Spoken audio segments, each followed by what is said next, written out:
तो आज हम लोग बिहार बोर्ड 2024 सोशल साइंस के सभी प्रश्नों को उत्तर को हल करेंगे। ठीक है, ऑब्जेक्टिव के सभी प्रश्नों को यहाँ पे हम लोग हल करेंगे। देख सकते हो सेट एच आ चुका है और आप लोग का भी जो सेट है आप लोग कमेंट कीजिएगा। ठीक है, और हमारा जो इसका आंसर है मैं यहाँ पे कराने वाला हूँ। ठीक है, तो जल्दी जल्दी से आप लोग वीडियो को लाइक कर दीजिए और चैनल पर फर्स्ट टाइम विजिट कर रहे हैं तो चैनल को भी सब्सक्राइब कर लीजिए। तो चलिए हम लोग यहाँ से शुरुआत करते हैं। ठीक है, तो गाइज आज का जो एसएसटी पेपर है हम लोग यहाँ से एक एक प्रश्न करके देखेंगे और सबका आंसर भी देखेंगे। दिया है यहाँ पे औस प्रकार है, तो औस यहाँ पे जो प्रकार है आप देख सकते हो गाइज, यहाँ पे औस प्रकार धान का होता है। ठीक है, यहाँ पे जो मतलब बाजरा टिक हुआ है ये गलत है, आपको यहाँ पे औस धान का प्रकार होता है। ठीक है, तो आप भी इसी टाइप से टिक कर लेना, एक एक चीज़ मिलाते चलेगा। ठीक है, फिर हम लोग का दूसरा जो क्वेश्चन है वो बोल रहा है कि निम्न में से कौन सी किसी रेल मंडल का मुख्यालय नहीं है। तो आपका ऑप्शन देख सकते हो, बिलासपुर, हाजीपुर, इंदौर और कोलकाता। तो दोस्तों इसमें से जो हमारा ऑप्शन नंबर बी है हाजीपुर, ये बिल्कुल करेक्ट आंसर है, बाकी हमारी ये जो है गलत आंसर है। ठीक है, तो आपको इसी तरह से मिलाते रहना है, एक एक करके हम लोग मिलाएंगे। ठीक है, यहाँ पे देख लीजिएगा हाजीपुर। और हम लोग चलते हैं दोस्तों आगे थोड़ा सा।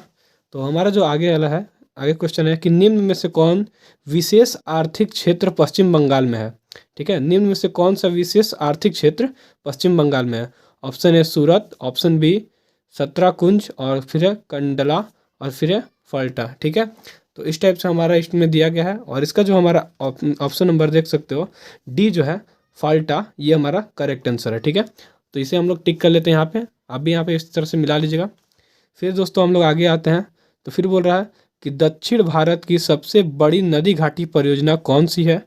तो दोस्तों मिलाते रहिएगा। ठीक है, दक्षिण भारत की सबसे बड़ी नदी घाटी परियोजना कौन सी है।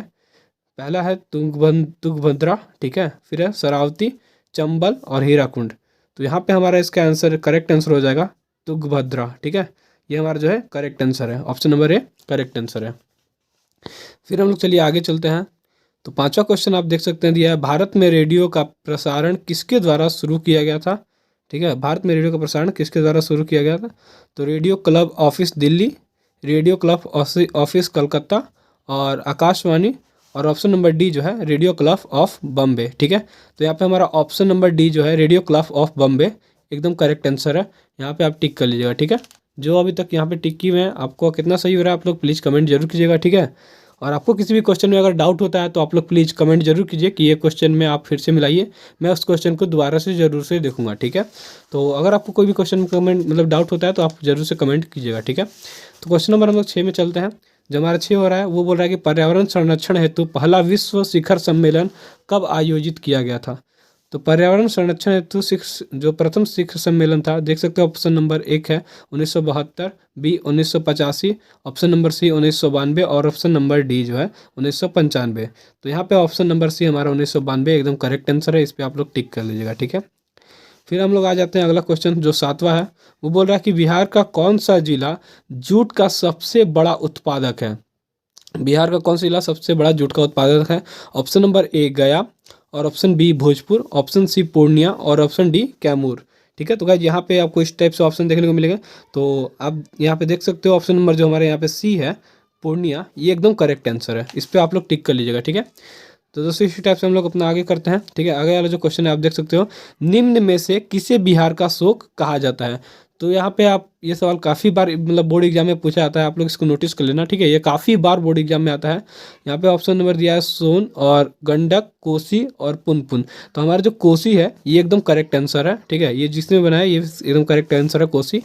ठीक है, अगले सवाल की ओर बढ़ते हैं। अगला सवाल हमारा जो है वो बोल रहा है कि निम्न में से कौन से पूंजी बाजार का अंग है। ठीक है, तो आप देख सकते हो निम्न में से कौन पूंजी बाजार का अंग है। पहला है प्रतिभूति बाजार, दूसरा औद्योगिक बाजार और तीसरा विकास वित्त संस्थान और ऑप्शन डी है इनमें से सभी। तो इसका जो ऑप्शन होगा और इनमें से सभी, ये सभी आपको क्या है पूंजी बाजार के अंग है। ठीक है, इनमें से सभी आपका ऑप्शन नंबर डी एकदम करेक्ट आंसर है। फिर अगला क्वेश्चन आप देख सकते हैं, सहकारिता साख सीमित विधान कब पारित हुआ।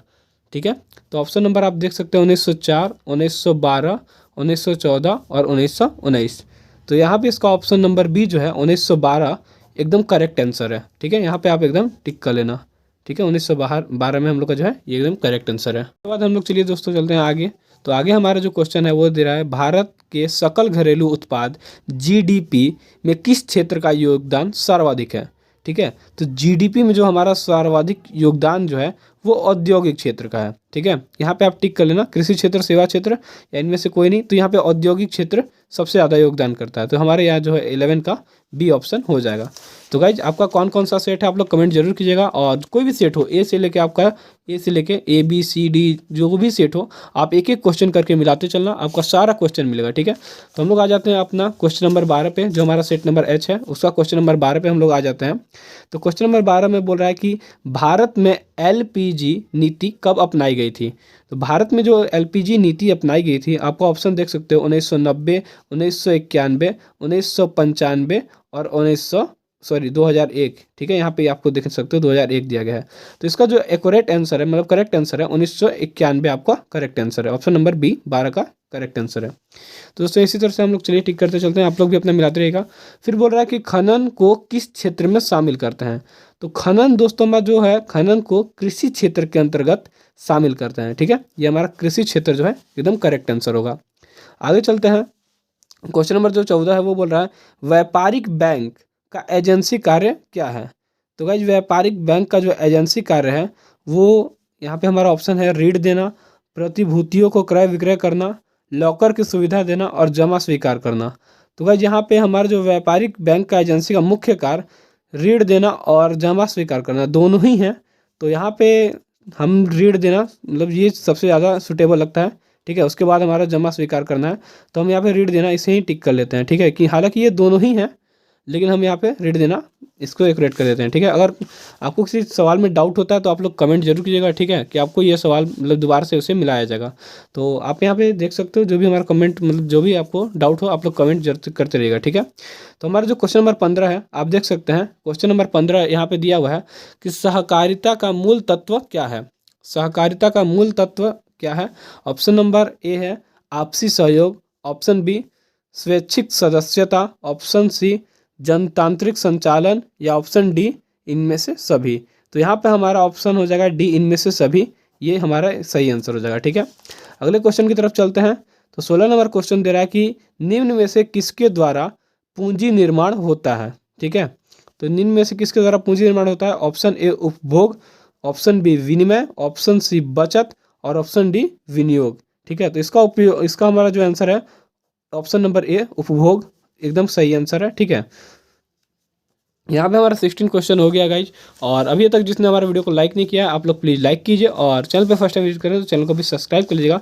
और आगे हम लोग चलते हैं, तो हमारा जो क्वेश्चन नंबर 17 है, 17 क्वेश्चन नंबर आप देख सकते हैं दिया है कि निम्न में से किसकी नियुक्ति राज्य सरकार करती है।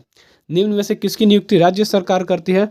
तो यहाँ पे ऑप्शन है ए महापौर, ऑप्शन बी मुखिया और ऑप्शन सी नगर आयुक्त या ऑप्शन डी इनमें से सभी।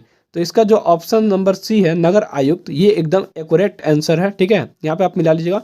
और जो 18 नंबर क्वेश्चन है आप देख सकते हो, जो गठबंधन की सरकार बोल रहा है, गठबंधन की सरकार बनने की संभावना निम्न में से किस व्यवस्था में होती है।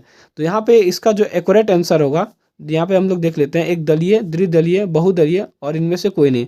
तो यहाँ पे गठबंधन की सरकार कब बनेगी, जब यहाँ पे एक से अधिक दल हो, एक से अधिक दल हो तभी आपस में दो दल मिलकर अपना गठबंधन कंप्लीट करते हैं। तो यहाँ मतलब दो दल से भी ज़्यादा होना चाहिए, तो यहाँ पे बहुदलीय जो है एकदम सही आंसर हो जाएगा। ठीक है, ऑप्शन नंबर आपका 18 का सी आप मिला लेना, एकदम सही आंसर हो जाएगा।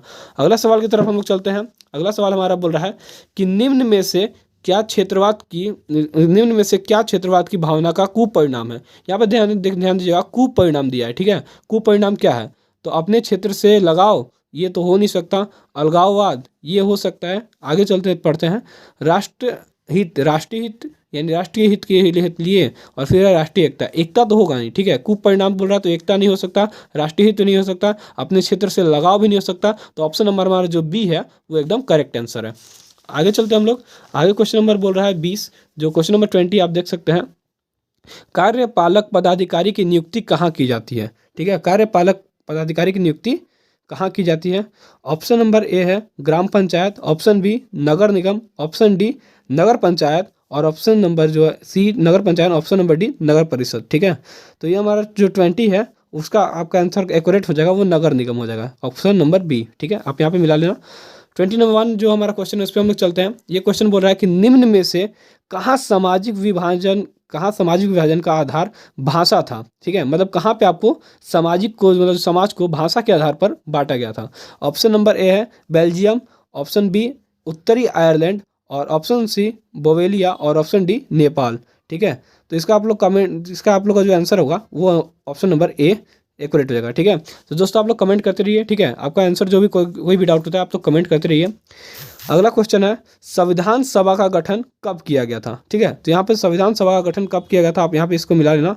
तो ऑप्शन नंबर आप देख सकते हो A 1945, option number B 1946, option number C 1947, और ऑप्शन नंबर डी 1948। तो गाइस इसका एक्यूरेट आंसर हो जाएगा 1946। ठीक है, option number be accurate answer हो जाएगा, आप यहाँ पे मिला लेना। चलिए हम लोग आगे अगले सवाल की तरफ बढ़ते हैं। तो अगला सवाल हमारा जो देख सकते हो यहाँ पे दिया है, योजना आयोग का गठन कब हुआ था। तो योजना आयोग का गठन जो है वो 1950 में हुआ था। ये तो सबको मतलब इस टाइप से याद हो गया होगा, बहुत बार मैंने मतलब अपने क्लास में भी बताया। योजना आयोग का जो गठन है 1950 में हुआ था। ठीक है, फिर बोल रहा है क्वेश्चन नंबर 24 है, वो है कि भारत की पहली मानव विकास रिपोर्ट कब जारी की गई थी। ठीक है, भारत में पहली मानव विकास रिपोर्ट कब जारी की गई थी। ऑप्शन नंबर ए मई 2000। ठीक है, तो गाइस ये हमारा जो रिपोर्ट जारी की गई थी वो 1990 के आसपास जारी की गई थी। तो इसके आसपास जो हमारा डेट होगा उसे हम लोग टिक करेंगे। तो यहाँ पे सबसे जो नज़दीक डेट है वो आप देख सकते हो यहाँ पे ऑप्शन नंबर ए, इसे हम लोग टिक कर देंगे। ठीक है, 24 का ए। आगे चलिए हम लोग चलते हैं। ऑप्शन नंबर जो 25 है वो बोल रहा है कि दांडी यात्रा से किस आंदोलन की शुरुआत हुई है। तो दांडी यात्रा से किस आंदोलन की शुरुआत हुई है। ऑप्शन नंबर ए है असहयोग आंदोलन, ऑप्शन बी भारत छोड़ो आंदोलन, और ऑप्शन सी सविनय अवज्ञा आंदोलन, और ऑप्शन डी चंपारण सत्याग्रह। तो गाइस इसका हमारा जो आंसर है आप मिला लेना, और उसका जो है सविनय अवज्ञा आंदोलन जो है एकदम करेक्ट आंसर है। ठीक है, यहाँ पे हमारा सविनय अवज्ञा आंदोलन बिल्कुल सही आंसर है। और यहाँ से हम लोग चलते हैं अब आगे, जो क्वेश्चन नंबर 26 है अब इस पर हम लोग आ जाते हैं। क्वेश्चन नंबर 26 आप देख सकते हैं। क्वेश्चन नंबर 26 दिया है कि निम्न में से किस बैंक की स्थापना सबसे पहले हुई थी। तो यहाँ पे आप देख सकते हो सबसे पहले हुआ था हमारा जो पंजाब नेशनल, और यहाँ पे दिया है सेंट्रल बैंक ऑफ इंडिया और इंडियन बैंक। तो इसका एक्यूरेट आंसर जो है वो बैंक ऑफ इंडिया, वो बिल्कुल ही सही है। ठीक है, जिसका भी पेपर है काफ़ी इसमें टिक किया गया है, जो कि गलत भी है और सही भी है। आई थिंक इसमें अभी 50% गलत और 50% सही हुआ है। तो आप लोग भी इसी टाइप से अपना मिला के अपना नंबर गेस करके कमेंट जरूर कीजिएगा कि आपका यहाँ पे कितना मार्क्स आया है और आपका एग्जाम कैसा गया है। ठीक है, तो 27 नंबर जो क्वेश्चन है उस पर हम लोग चलिए मिलाते हैं।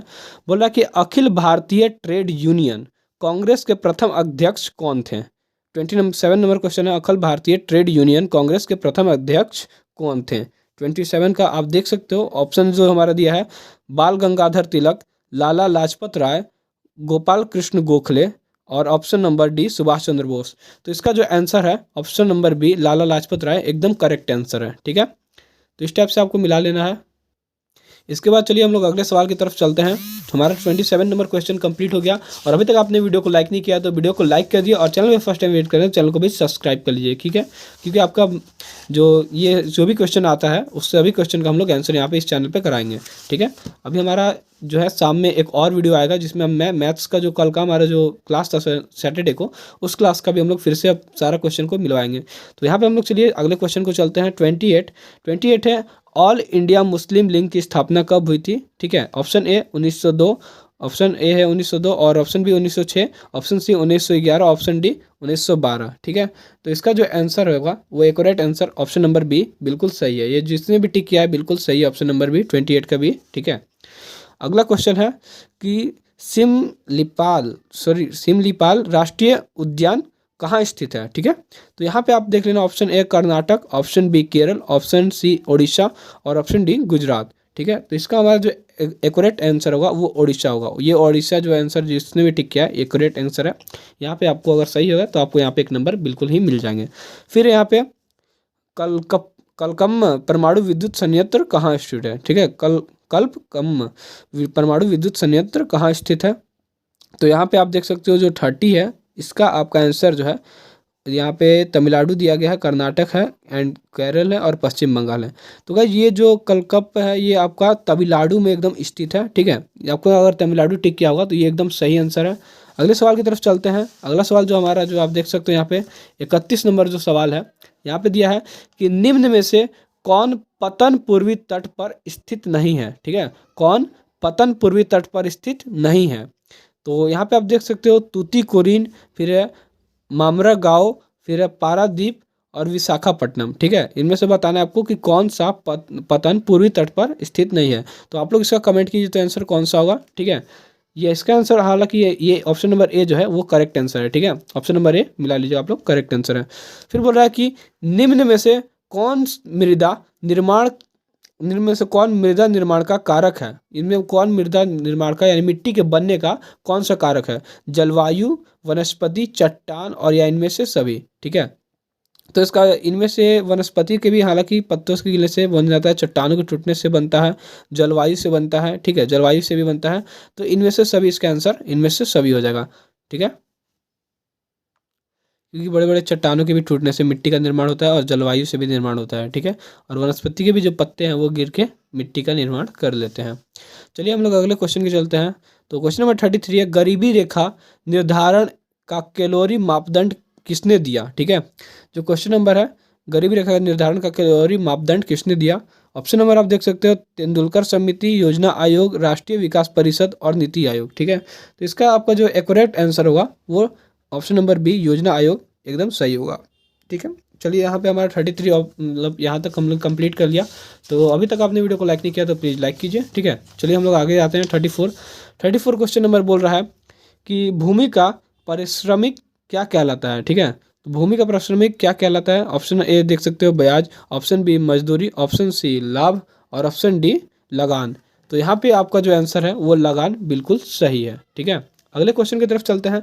अगला क्वेश्चन बोल रहा है कि भारत का सर्वाधिक प्रति व्यक्ति आय वाला राज्य कौन सा है। देखिए यहाँ पे ध्यान दीजिएगा, भारत का, ठीक है।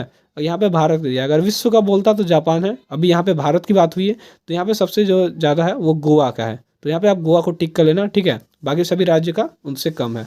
चलिए अगले क्वेश्चन की तरफ चलते हैं। बोल रहा है देश की सीमा के अंदर एक वर्ष में उत्पादित सभी अंतिम वस्तुओं को एवं सेवाओं का मौद्रिक मूल्य कहलाता है, ठीक है। मौद्रिक मूल्य कहलाता है। ऑप्शन ए सकल राष्ट्रीय उत्पाद, ऑप्शन बी सकल घरेलू उत्पाद, ऑप्शन सी शुद्ध घरेलू उत्पाद, ऑप्शन डी शुद्ध राष्ट्रीय उत्पाद। तो इसका एक करेक्ट आंसर है सकल घरेलू उत्पाद, ठीक है। ऑप्शन नंबर बी आप यहाँ पे टिक कर लेना, ठीक है। हम लोग चलिए यहाँ पे 37 को मिलाते हैं। 37 जो बोल रहा है, प्रोफेसर PC महानलोबिश की अध्यक्षता में किसकी गठन किया गया था, ठीक है, किसका गठन किया गया था। ऑप्शन है केंद्रीय सांख्यिकीय संगठन, ऑप्शन बी मानव विकास सूचकांक और है राष्ट्रीय आय समिति और ऑप्शन डी योजना आयोग, ठीक है। तो इसका जो करेक्ट आंसर है वो है केंद्रीय सांख्यिकीय संगठन, ठीक है, सांख्यिकीय संगठन, यही हमारा जो है ऑप्शन नंबर ए वो करेक्ट आंसर है।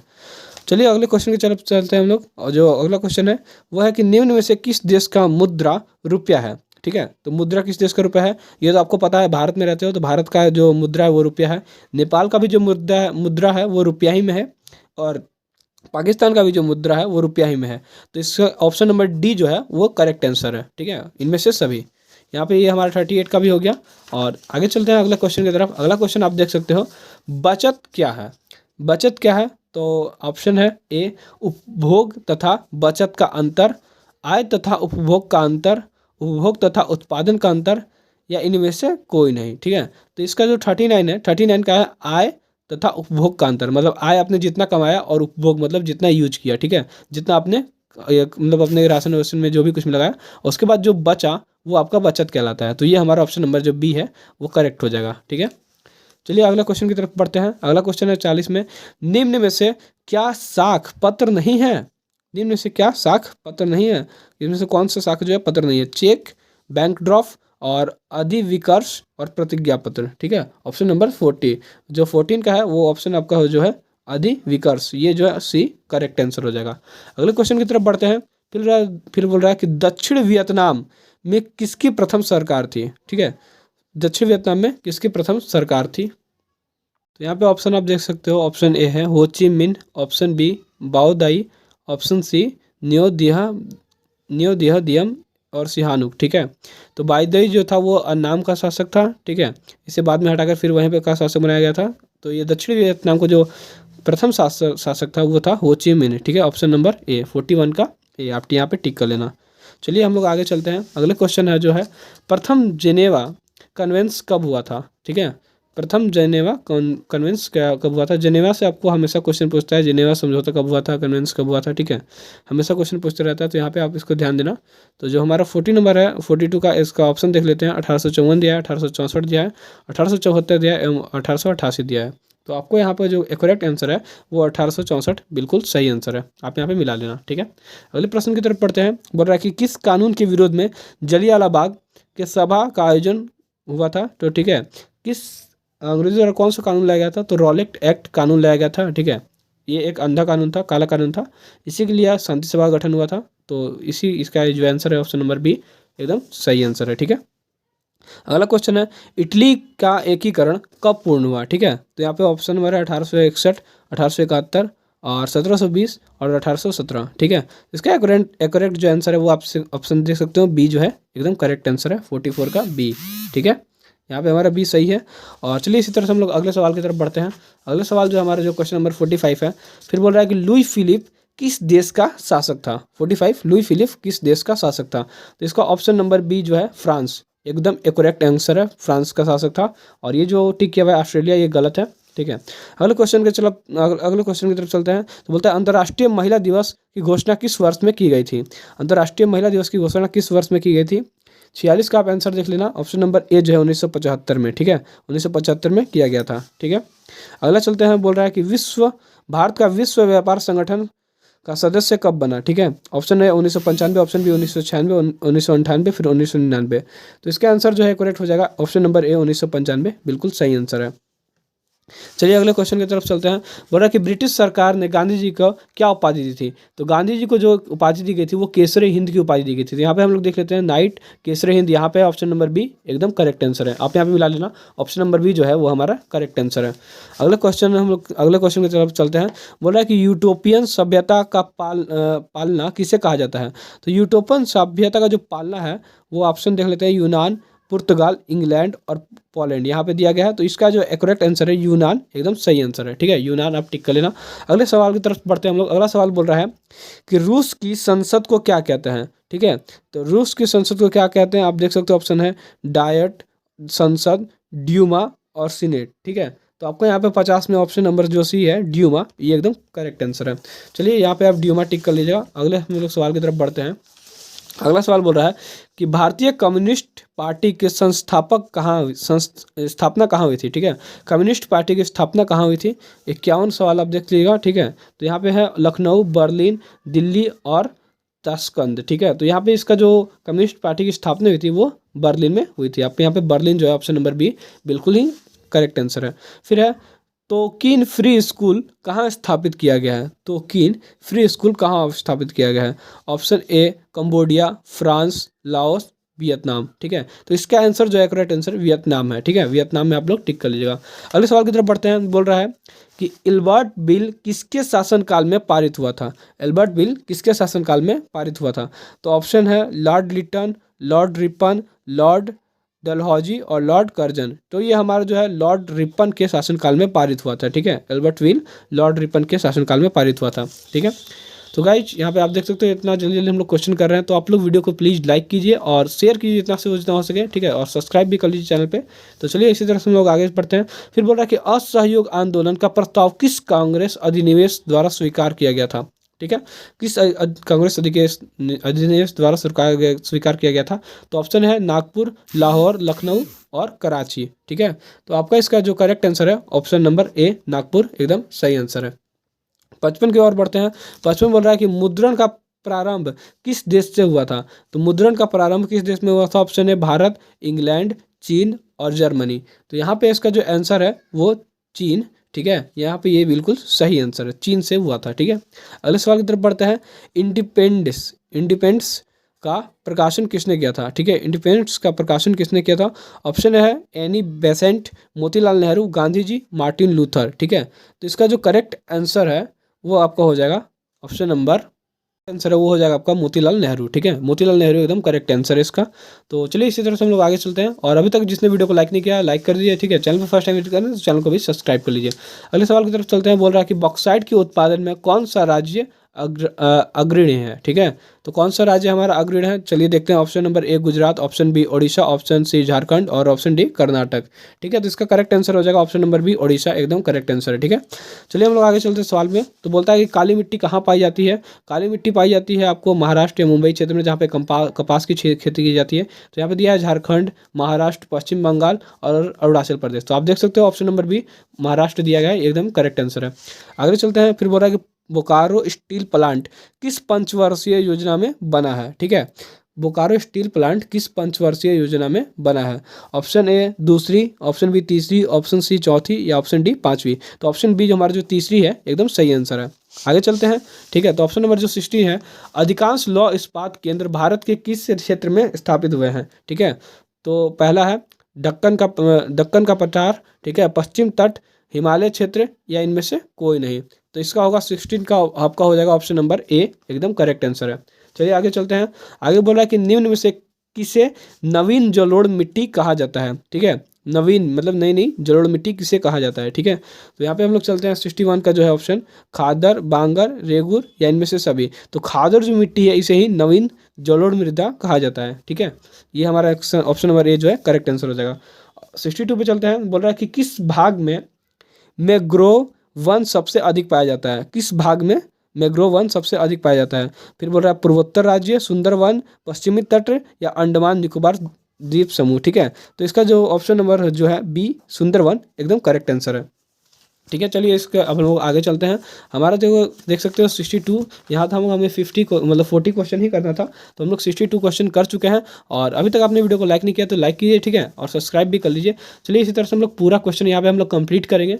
हमारा जो 63 क्वेश्चन है बोल रहा है कि निम्न में से कौन भारत में सर्वाधिक चाय निर्यात पतन है। ठीक है, मतलब कौन सा चाय निर्यात का पतन है। तो यहाँ पे इसका जो ऑप्शन है कोचीन, कोलकाता और फिर बोल रहा है पारादीप और मुंबई। तो इसका जो चाय निर्यात का पतन, ठीक है, तो निर्यात के लिए आपका कोलकाता हो जाएगा। ठीक है, अगर बोलता है कि कहाँ पे चाय की खेती सबसे ज़्यादा होती है तो वो हमारा असम में हो जाएगा। तो यहाँ पे हमारा कोलकाता जो है correct answer, option number B बिल्कुल सही आंसर है।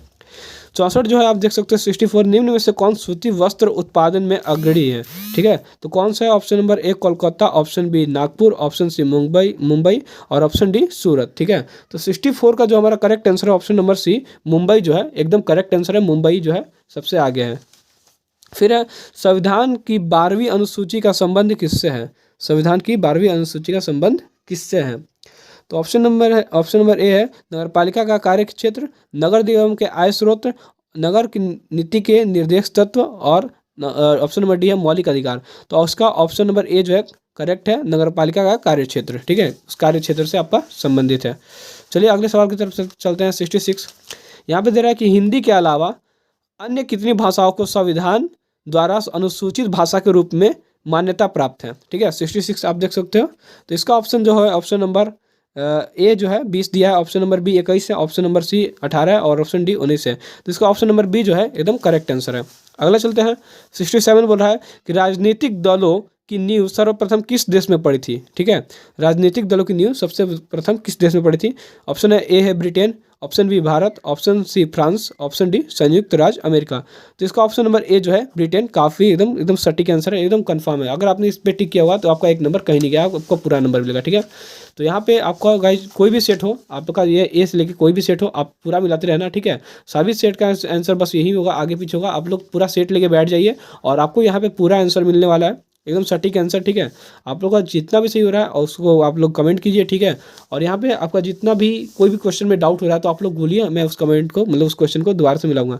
बोल रहे हैं यहाँ पे नर्मदा जो घाटी परियोजना है वो उसका संबंध किन राज्यों से है। तो नर्मदा नदी भारत के 3 राज्यों से गुजरती है, मध्य प्रदेश, महाराष्ट्र और गुजरात। तो मध्य प्रदेश, महाराष्ट्र और गुजरात, ऑप्शन नंबर सी जो है वो एकदम करेक्ट आंसर है। ठीक है, बाकी सब में आप देख सकते हो उत्तर प्रदेश, कर्नाटक, छत्तीसगढ़, ये सब बिल्कुल नहीं होंगे। ठीक है, मध्य प्रदेश, महाराष्ट्र और गुजरात ये 3 ही राज्यों से होकर गुजरती है, तो इनसे संबंध होगा इससे।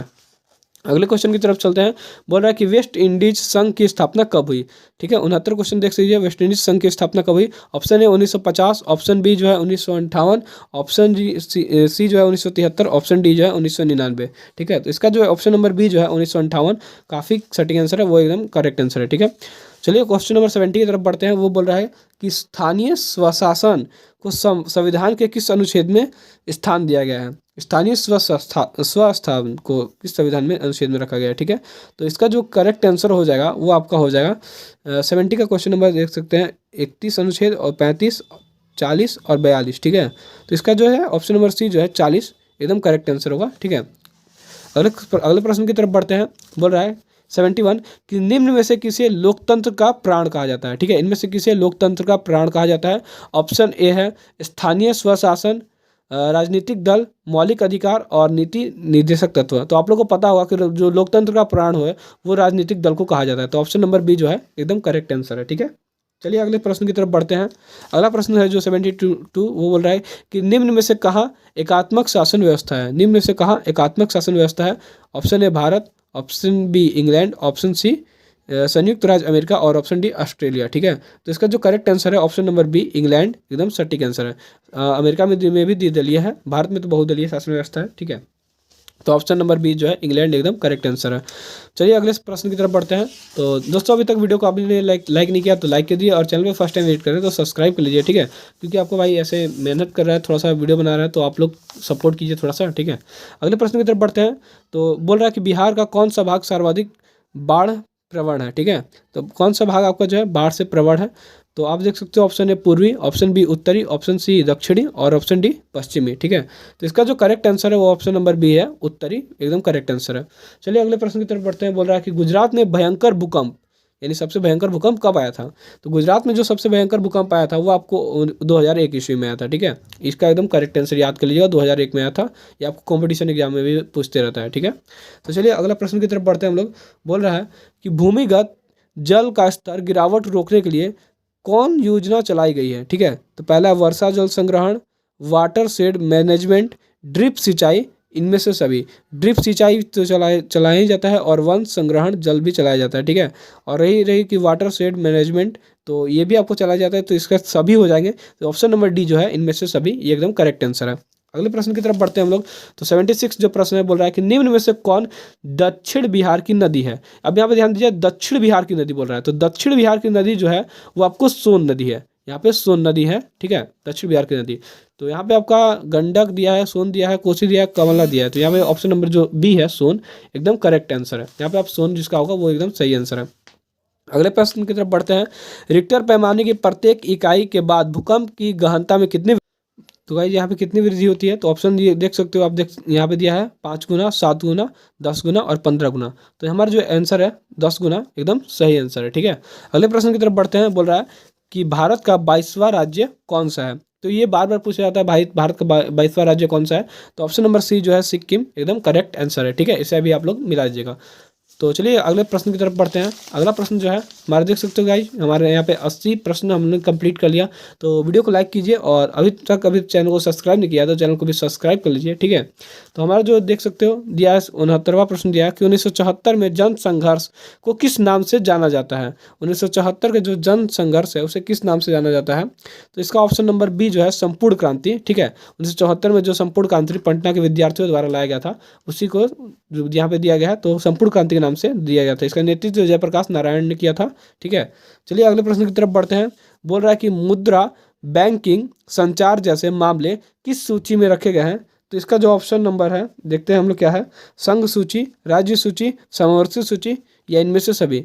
तो मुद्रा और बैंकिंग संचार इसे जो है राज्य सूची के अंतर्गत रखा गया, ऑप्शन नंबर बी। ठीक है, तो यहाँ पे हमने 80 प्रश्नों का हल कर लिया है। ठीक है, आपका कितना प्रश्न सही हुआ है आप लोग कमेंट जरूर कीजिएगा, और आप लोग का एग्जाम कैसा गया आप लोग कमेंट करके हमें जरूर से बताइएगा। ठीक है, और इसी टाइप का अगर आपको कल का भी एग्जाम का पेपर का सॉल्यूशन देखना है तो हमारे चैनल को सब्सक्राइब कर लीजिए। ठीक है, मैं सभी का आपको वीडियो अपलोड कर दूंगा। और दोस्तों अभी तक आपने चैनल को सब्सक्राइब नहीं किया तो चैनल को भी सब्सक्राइब कर लीजिएगा। तो मिलते हैं इसी तरह के नेक्स्ट वीडियो में, तब तक के लिए बाय बाय।